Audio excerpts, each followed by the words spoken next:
आपण सर्वजण 21व्या शतकात आहोत, तरीसुद्धा लोकांची मानसिकता ही बदललेली नाही आहे. प्रत्येकाला वाटतं की आपल्या वंशाला दिवा हवाच, पण वंशाला दिवा भेटला तरच आपलं भविष्य उज्ज्वल होईल व आपला मुलगा आपल्यासाठी काही करू शकतो.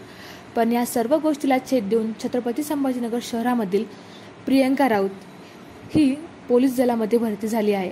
प्रियंकाची आई ही भाजी विक्रेती असून घरची हालाकीची परिस्थिती असताना सुद्धा प्रियंकानं हे यश कसं संपादन केलंय, जाणून घेऊया तिच्या या यशाबद्दल संपूर्ण माहिती या व्हिडिओच्या माध्यमातून. राहणार जालना जिल्ह्यातील भोकरदन तालुक्यातील नवणी या गावात माझा जन्म झाला. आई मोलमजुरी करायची. तिथेच आम्ही 7वीपर्यंत शिक्षण घेतलं. आई तोडून जायची. मग त्याच्यामुळे त्यांनाच वाटलं की बाबा आपल्या लेकरं आपण थोडी करतो, लेकरांनी नाही केली पाहिजे. तर मग आईने हट्ट धरला की मला संभाजीनगरलाच राहायला जायचं. माझ्या लेकरांची इकडे काही भवितव्य नाही आहे म्हणून मग बाबाने मी पुढाकार घेतला. आम्ही इथे आलो संभाजीनगरला. मग 7वीच्या नंतर गोदावरी शाळेत आम्ही ॲडमिशन घेतलं. 12वीपर्यंतच काढले माझं पूर्ण केली संभाजीनगरला. त्याच्यानंतर पुढे काय करायचं आहे माहीत नव्हतं. 12वीला काय घ्यायचं आहे आपल्याला, आर्ट घ्यायचं, सायन्स घ्यायचं आहे, कोणी सांगायलाही नव्हतं. मग त्याच्यामुळं ते जसं होईल तसं घेतलं मी. कॉमर्समधून 12वीपर्यंत केले. त्यातही फर्स्ट नंबर आला आणि शिक्षणाची आवड होती.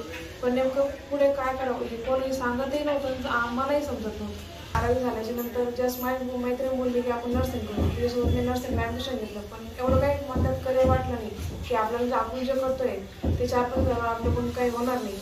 तर मग मी ठरवलं की आपण फॉर्म भरून टाकू. असंच निघलेला होता म्हणून फॉर्म भरून टाकल्याच्या सुरुवात केली. तेव्हा एवढं काही कळतही नव्हतं, पण थोडंफार समजलं त्याच्यानंतर. आणि परिस्थिती नव्हती माझी की बाबा आपण पैसे भरू आणि क्लास वगैरे करू शकतो. मला समजलं होतं की आपल्या घरचे काही एवढे पैसे लावू शकत नाही आपल्याला. त्याच्यानंतर मग आईने पोत वगैरे ठेवलेली होती. मग आणि त्याच्यानंतर थोडे पैसे भरले, पण मग इतकं होऊ शकलं नाही. जितकं झाले तितके केले मी. त्याच्यानंतर मला समजलं मी माझे ग्राउंड वगैरे स्टार्ट केलं आणि माझी जिद्द वगैरे होती. तर मग दिवसभर लॅब, परत जेवण वगैरे करायला यायचं एक टाईम, परत दिवसभर लॅब करायची, ग्राउंड करायची 2 टाईम आणि सेल्फ प्रॅक्टिस केली, सेल्फ करत होते. फॉर्म भरला, मुंबईला टाकलेला होता. मग मुंबईला ग्राउंड सर्टिफिकेट आली माझी. मग अभ्यास म्हणजे ग्राउंड आणि अभ्यास थोडा झालेलाच होता, बऱ्यापैकी झालेला होता. मग मी आणि आई मुंबईला गेलो, तिथे नायगावला. आणि मग गावाला व्यवस्थित कोणी नव्हतं रिलेटिव्ह की तिथे राहू शकतो आम्ही. मग आम्ही ग्राउंडच्या बाहेरच राहिलो. तेच ॲडजस्ट केलं आणि ग्राउंड आलं तेव्हा थोडी धावपळ होतीच. पण मग मला माहिती की मी प्रॅक्टिस केली, माझी प्रॅक्टिस चांगली होती.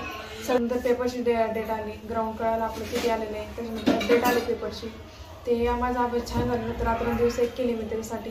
करत राहिले. असं कधी दीड सुटायचं. पण आई बोलायची बाबा तुझ्याकडून होईल, तू करते, एवढी मेहनत करते, त्याचं काय होईल, मग तू करते होणारच येणार, मग तू करत राह. मी असं रडायला यायचं कधी बाबा आपल्याला होईल का नाही केलं. आईनेही धीर दिला, बाबानेही धीर दिला. त्याच्यानंतर पेपर आले. पेपरमध्ये पण चांगली पर्सेंटेज होती आणि टोटल म्हणून फायनल लिस्टमध्ये नाव आलेलं होतं. हे बघून एकदम असा आनंद मावाय ना, कोणाला सांगू कोणाला नाही. तरी सगळेच आणि जेव्हा कळालं त्यांना सगळ्यांनी गल्लीतल्या लोकांना, तर पूर्ण स्वागत वगैरे सगळं त्याच्यात मग्न झाले. खूप हे झालं की बाबा आपण इतकं केलं होतं रात्रंदिवस, तिथं एक शेवटी चीज भेटलं मला.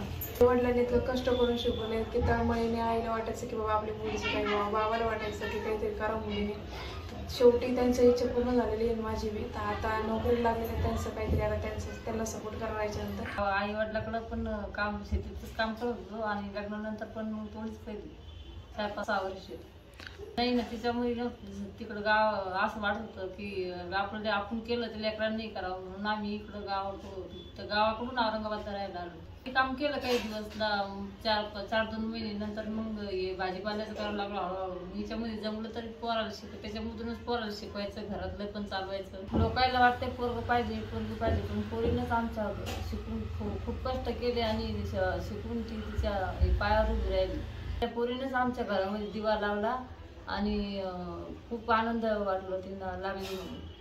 आम्ही जे कष्ट केले ते तीच झाली. प्रियंकाने हे यश खूप मेहनतीने भेटवले आहे. त्यासाठी तिला अथांग प्रयत्न करावे लागलेले आहेत. तिला तिच्या पुढील वाटचालीसाठी शुभेच्छा. अपूर्वा तळणीकर, न्यूज 18 लोकमत, छत्रपती संभाजीनगर.